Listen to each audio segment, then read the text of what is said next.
Good morning, class. Yesterday I had given a brief introduction of the chapter 10 financial market. Today I want you to complete this task in your classwork. Put today's date, nicely write today's date and start with the learning objectives. Basically this chapter has got 6 learning objectives. The first one we have completed yesterday, that is the meaning and role of the financial market.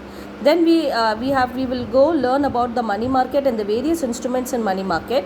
Then we'll go to the capital market. Basically money market is a market for small term instruments.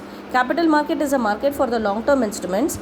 Then we'll try to differentiate, because the terms are different, we'll try to differentiate between the markets. Then we'll go ahead to understand about the stock exchanges like NSE, BSE and over the counter exchange of India. Then we will elaborate the role of SEBI and what kind of role SEBI plays in controlling these businesses.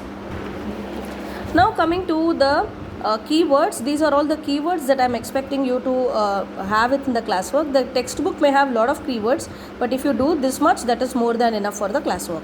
Now coming to the allocative function, yesterday's class I have taught you this allocative function. I want your classwork to be something like this. You don't have to color. I've colored it so that it becomes prominent for you and so that you can understand.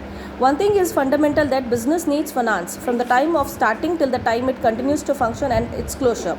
So what is the most important requirement is business lifeblood of businesses, finance. Now from where do we get the finance? Now financial market performs something called allocative function.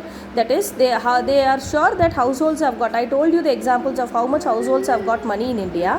Householders are referred to as savers of money.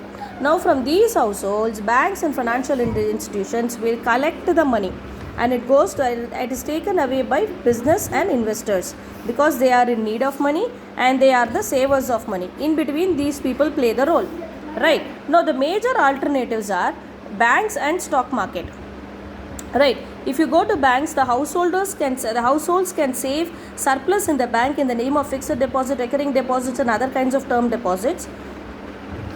Banks lend these money to the business. That is one way. The other alternative is households can directly invest in the stock market. That is, whatever surplus is there, they can invest in stock market, and stock exchanges provide for the shares and debentures. Such a process is referred to as financial intermediation. This both process put together is referred to as financial intermediation.